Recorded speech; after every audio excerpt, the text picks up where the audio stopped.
मसीह में मेरे अति प्रिय भाई और बहनों, आज की सुंदर सुबह में मैं प्रभु यीशु मसीह के मधुर और मीठे नाम में हार्दिक अभिनंदन करता हूँ। आज की सुबह जबकि हम परमेश्वर के वचन को चिंतन करना चाहते हैं, मनन करना चाहते हैं, सो आइए हम उससे पहले पिता परमेश्वर को धन्यवाद दें। स्वर्गीय पिता, हम तेरी सारी आशीष के लिए तुझे धन्यवाद देते हैं। पिछले रात्रि की घड़ी में तूने हमारी हर एक की रक्षा की, रखवाली की, हर एक प्रकार के रोग दुख बीमारी से, संकट विपत्ति से और अचानक मृत्यु से बचाया है। और आज की इतने सुबह को देखने का अवसर प्रदान किया। हम सारे मन प्राण आत्मा से तुझे धन्यवाद देते हैं। इसी समय हम प्रभु तेरे जीवित वचन को सुनना चाहते हैं, मनन करना चाहते हैं। इसलिए हम अपने आप को तेरे हाथ में सौंपते प्रभु। हम हर एक के पाप दोष गुनाहों को क्षमा कर प्रभु। पवित्र आत्मा की अगुवाई दे, सहायता दे, ताकि तेरी अगुवाई पाकर प्रभु हम तेरे जीवित वचन को हम सुन सके, मनन कर सके, जो कि हमारे आत्मिक जीवन के लिए प्रभु जी भोजन होने पाए। प्रभु, हम जो भी वचन इस समय हम सुनते हैं प्रभु, सुनाते हैं प्रभु, इसमें तो आशीष दे, बरकत दे, ताकि प्रभु जी इस समय हम जो भी सुनते हैं प्रभु जी, वो हमारे लिए उद्धार उत्तरायण का की बातें होने पाए। हम प्रभु जी दीन प्रार्थना तेरे बेटे यीशु मसीह के सामर्थ्य नाम में लाते हैं। दया से सुन स्वराज में अपनी महिमा दूंगा। आमीन। आज की सुंदर सुबह के लिए हमारे लिए परमेश्वर का जीवित वचन दिया गया, वो हमें मिलता है निर्गमन की पुस्तक, उसका 20वां अध्याय, पद संख्या 1 से 3।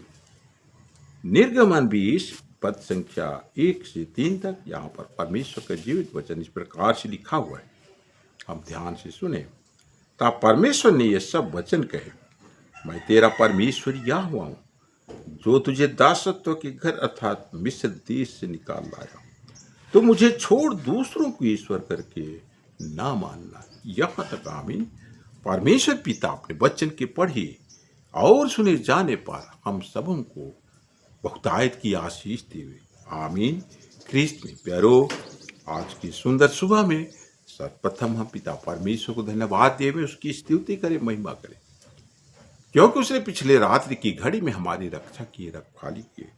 हर प्रकार के दुख से, तकलीफ से, संकट से, विपत्ति से उसने हमें बचाया है, हमें भला चंगा जीवन दिया है, और इस सुंदर सुबह में अपनी संगति में हमें ले आया है। और इस समय अपना जीवित वचन हमें हर एक को देता है, और वचन के माध्यम से हमारे को शांति प्रदान करता है, उद्धार प्रदान करता है, आनंद प्रदान करता है। इस बड़ी दया के लिए हम उसको धन्यवाद देते हैं, धन्यवाद देते हैं उसको, हमारे लिए अपने आज हमारे ऊपर अपनी अनुग्रह को प्रकट किया है। और आज हम देखते हैं कितने लोग जो हैं आज की सुबह को नहीं देख पाए। हम परमेश्वर पिता को धन्यवाद देते हैं कि हम इस संसार में चलते फिरते हैं, खुली हवा में सांस ले पाते हैं। ख्रिस्त में प्यारो, आज की सुंदर वचन में परमेश्वर पिता हमें बतलाता है कि तब परमेश्वर ने सब वचन कहे, मैं तेरा परमेश्वर यहोवा हूँ, जो तुझे दासत्व के घर अर्थात मिस्र देश से निकाल लाया। तो मुझे छोड़कर दूसरों को ईश्वर करके ना मानना। ख्रिस्त में प्यारो, ये वचन उस समय परमेश्वर पिता ने इस्राएलियों को दिया जबकि वो उस समय सीनै पर्वत में उतर आया था, और इस्राएल की सारी मंडली को उस पहाड़ के नजदीक मूसा के द्वारा इकट्ठा करने के लिए कहा गया था, और सभी इस्राएली उस पहाड़ के नीचे इकट्ठे थे। उस समय परमेश्वर पिता ने उस पहाड़ से इस्राएलियों को अपना संविधान प्रदान किया। ख्रिस्त में प्यारो, आज हम देखते हैं हर राष्ट्र को चलाने के लिए उनका संविधान होता है। उसी प्रकार से परमेश्वर सारी सृष्टि जिसकी वो रचना किया है, जिसका वो पालन पोषण करता है, उसको चलाने के लिए संविधान सारे जगत को प्रदान करता है। और यह संविधान वो 10 आज्ञा के रूप में उस पहाड़ से, उस सिनाई पहाड़ में उतरकर इस्राएलियों को सुनाता है। और उसमें सबसे पहली आज्ञा जो है, संविधान का सबसे पहला धारा जो है, वो उसमें कहता है, मैं तेरा परमेश्वर यहोवा हूँ, जो तुझे दासत्व के घर अर्थात मिस्र देश से निकल लाया हूँ। तू मुझे छोड़ दूसरों की ईश्वर करके ना मानना। ख्रिस्त में प्यारो, परमेश्वर पिता आज इस्राएलियों को बता रहा है कि मैं तेरा परमेश्वर ही हूं, जो कि तुझे इस्राएल देश से निकाल लाया हूं, तुझे दासत्व के देश से निकाल लाया हूं। तू मुझे छोड़कर दूसरों को ईश्वर करके ना मानना। आज के युग में हम देखते हैं अनेकों लोग आज कई वस्तुओं को, कई चीजों को अपना ईश्वर बना लिए हैं। किसी को देखते हैं, किसी के लिए मोबाइल उसका ईश्वर है, किसी के लिए रुपया, किसी के लिए उसकी पत्नी, किसी के लिए उसका प्रेमी, और किसी के लिए अपना सुंदरता, किसी ने के लिए अपना जात, किसी के लिए अपनी गाड़ी। इसी प्रकार से अनेकों वस्तु है जिसे लोगों ने आज ईश्वर बना लिया है। अर्थात ईश्वर बनाने का मतलब यह है कि वो जो कि ईश्वर को प्रथम स्थान अपने जीवन में नहीं देकर वो इन संसारिक वस्तुओं को पहला स्थान देते हैं। इस प्रकार से उसके जीवन के लिए वही वस्तु जो है ईश्वर बन जाता है। वो ईश्वर को छोड़कर, ईश्वर की आराधना करने को छोड़कर इन्हीं वस्तुओं को सबसे प्रथम स्थान देते हैं और इसी की वो सेवा और पूजा वो किया करते हैं। मसीह में प्यारो, हम प्रभु यीशु ख्रीस्त को हम देख पाते हैं, जबकि वो 40 दिन के उपवास के उपरांत वो शैतान जब उसको उसकी परीक्षा करता है, तो यीशु मसीह उस शैतान को उत्तर देता है, तू मुझे छोड़ तो परमेश्वर पिता को छोड़ और किसी की आराधना नहीं करना। अर्थात वो मत्ती रचित सुसमाचार में जो कि 4 अध्याय में लिखा हुआ है, उस वचन को कहते हुए शैतान को वो जवाब देता है। यहाँ पर जो कि 4 अध्याय में लिखा हुआ है,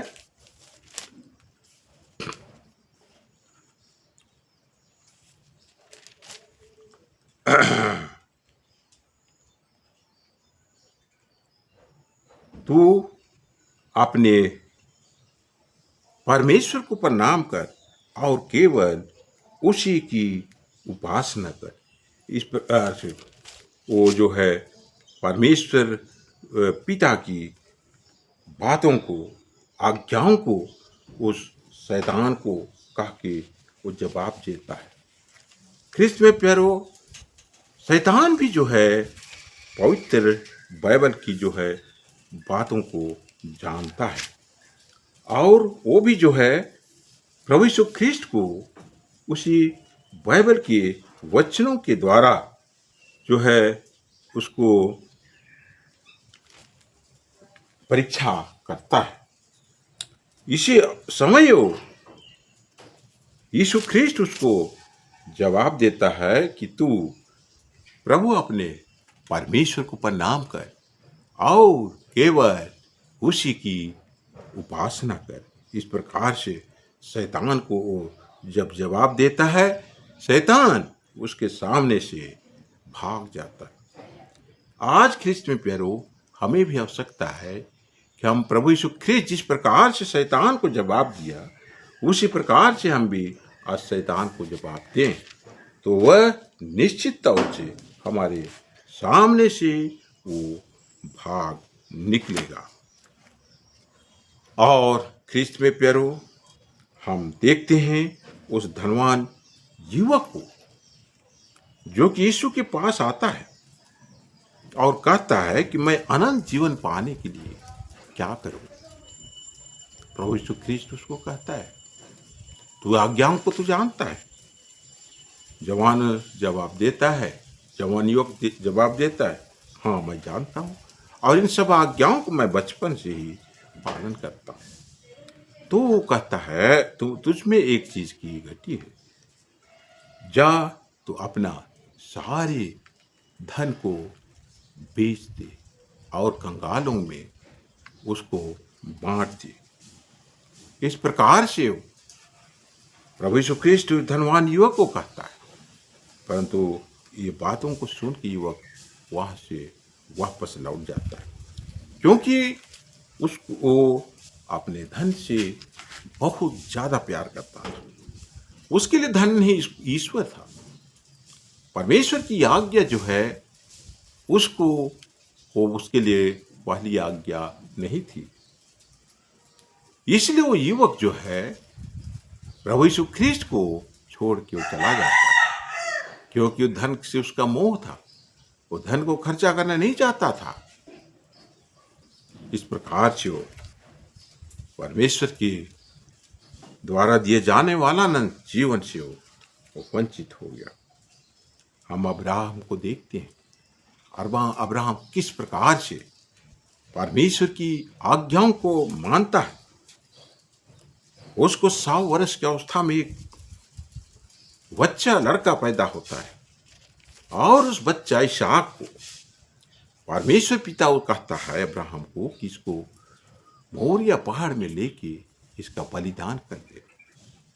अब्राहम पीछे नहीं हटता है, वो इसहाक को लेकर मोरिया पहाड़ में चला जाता है और उसको वेदी बनाकर जब उसको बलिदान करने के लिए छुरी बढ़ाता है तो परमेश्वर पिता उसको रोक देता है और अपने बेटे के बदले वहां पर एक भेड़ को वहां पर प्रकट करता है और अब्राहम जो है उस भेड़ को वहां मेमना को वो बलिदान करता है। यहां पर हम देखते हैं अब्राहम किस प्रकार से परमेश्वर की आज्ञाओं को पालन करता है। यहां तक कि वो अपने एक लौटे बेटे को भी परमेश्वर को बलि देने से नहीं हिचकता।